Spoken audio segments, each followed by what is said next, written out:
Brexit, snakes and ladders. Did we just descend back to square one?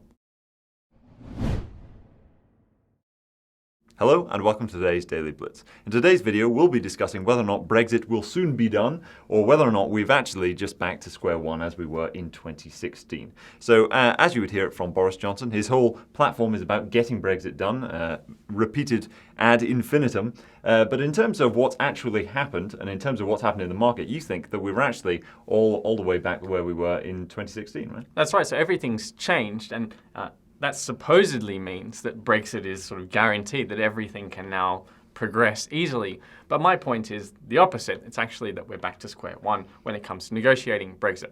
You've got to remember that Theresa May's deal, everything that she negotiated and created, was all about the intention to do a deal in the future and the backstop. What happens if we don't manage to do a deal?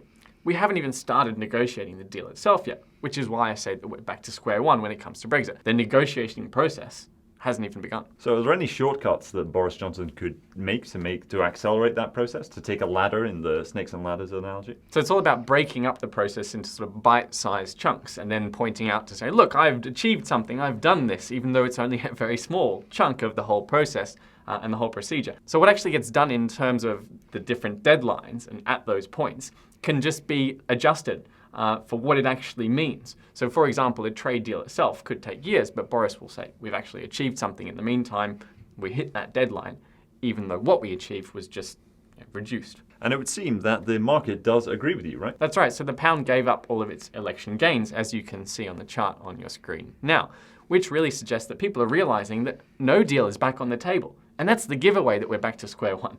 We're back to this negotiation process of, if you don't give me a good deal, I'm just going to leave. No deal is better than a bad deal.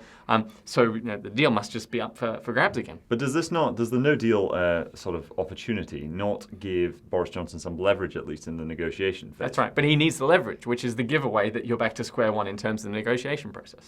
So what should British investors take away from this then? The moment to invest in the Boris Johnson boom or the Brexit boom, whichever you prefer, is yet to come. Well, there you have it, folks. Thank you very much for watching today's Daily Blitz, and be sure to tune in next time.